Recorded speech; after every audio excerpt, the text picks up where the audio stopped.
Alright, welcome back to Hot Topics TV. If you've never been here before, just go ahead and hit that subscribe button. Hit the bell next to the subscribe button so you're notified every time a new video goes up on Hot Topics TV. Alright, so young Dolph, the slain rapper, he was so much more than a slain rapper, but you know what I mean. So he was laid to rest, right? And we got a little bit of information on that. So shout out to the Daily Memphian for this. Rapper Young Dolph was laid to rest on Tuesday, November 30th, in a city he loved and where many loved him back. A private service was held for Dolph, whose real name was Adolph Robert Thornton Jr., at the First Baptist Church.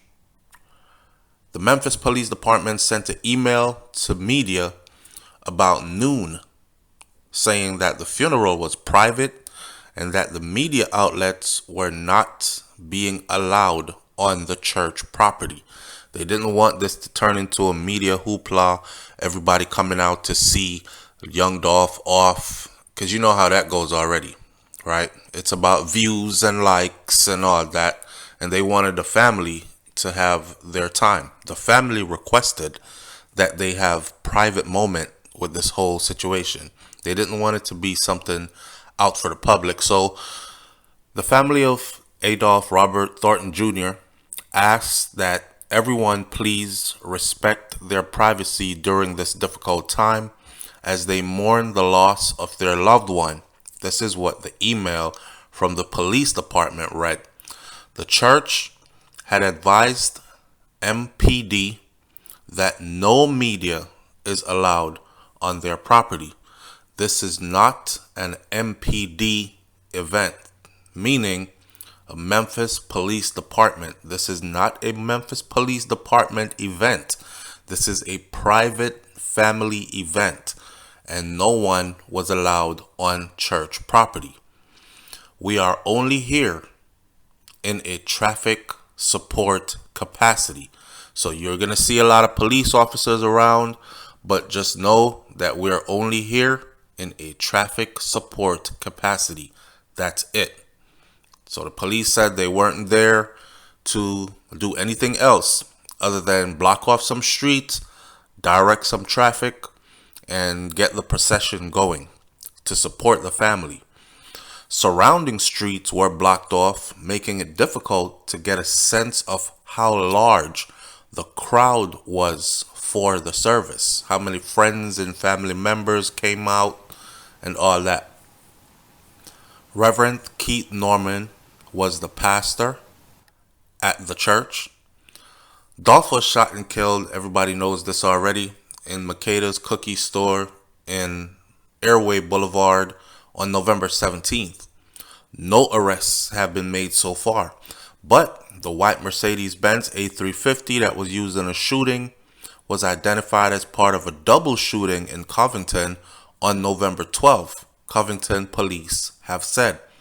Following the service, Thornton was buried at Calvary Cemetery on Elvis Presley Boulevard, across the street from Hamilton High School, where he graduated. His grandmother, Ida Mae Thornton, is also buried in that same cemetery. So again, for the big Young Dolph fans, in this video you get to know where he's buried exactly and what exact day was his funeral. Several dozen fans lined Elvis Presley to pay their respects. Serenita Walls attended Hamilton with Young Dolph, and she remembers taking an algebra class with him. And she spoke, and she said, "I remember when my mom passed, and I came back to school, and he asked me how I was doing, as if he was the only person to ask how I'm doing in a difficult time like that."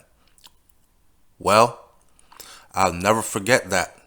And now I'm here to say goodbye to him, and this is just heartbreaking. There's another person, Yvette, and another person, Carlos. It was a couple, Yvette and Carlos Gates. And they were out there picking up their sons from school, and they saw the funeral procession, and they stopped because they were big fans of young Dolph. The wife said, "Man, I just cried when I saw the hearse. He gave so much to the community with the turkey giveaways that he had, the Toys for Kids drives that he had, and even paying utility bills for a number of people. And then for somebody to just take his life like that, it is just sad. This man had babies. I am so sad for his family." As y'all know, young Dolph had a woman, which we could call wifey, and he had 2 children with wifey. Children who will no longer see their dad. A wifey who will no longer have her soulmate, as she calls him, come home to her. She'll never feel his embrace again. She'll never do all the fun things they used to do together. And you know, Dolph was highly accomplished. So let's just say he was financially secured. So they lived a pretty good life, right? Main was his nickname. And I remember his wife saying Main. I don't know if it's because in Memphis they say Main instead of man, M-A-N. So she paraphrased it in writing, said main, and beside it says man, our main caretaker, our main provider. He was that man. He was the protector provider of his family for real, and the protector provider of a whole lot of other people.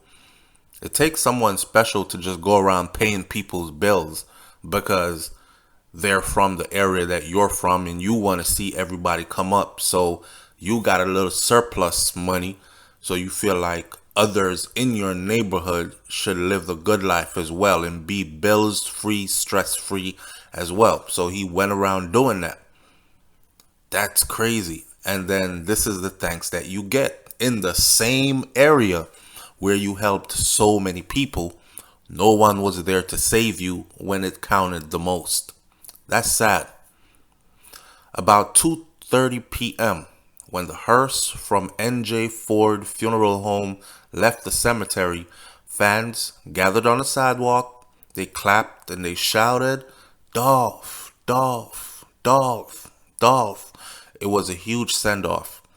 The singer Monica was at the funeral and at the cemetery, and she was traveling in a black Mercedes Sprinter van with tinted windows.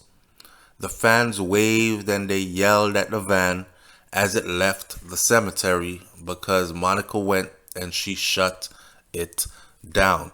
And again, the family didn't want this to be one of them situations where it turned into a Monica performance, a live Monica performance. So Monica was there. She sang him home. That was good for their family, and they kept it private, and that was the end of that. So we say goodbye, finally. This is the final goodbye to young Dolph. Man, I heard OG Percy talking, and OG Percy said, in this game that we're out here playing with the system, this game is called chess. And they're not playing checkers with us, right? They're playing chess. And you got to move your pieces properly on that chessboard. And you need your powerful pieces. And he said young Dolph was one of the powerful pieces that was knocked off. That was knocked off of that chessboard.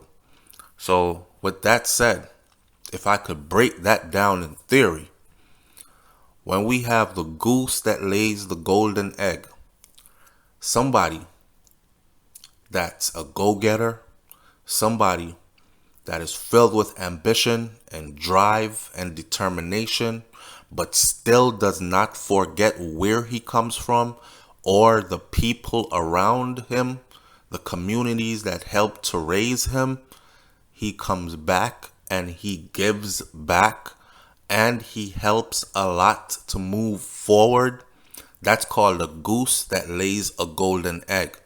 What they should have done instead of killed young Dolph was they should have taken an example out of how he was living, how he became a self-made multi-millionaire and created generational wealth in his time on Earth, his short 36 years on Earth. And they should have emulated that and became something close to what he had accomplished. The number 36 says a lot, but I won't go into that on this video. You do the math, and I'll leave it right here for now. Leave your comments in the comment section below. Tell me what you think about this one. Again, hit that subscribe button. Just know, Hot Topics TV. Catch you on the next video. I'm out. Peace.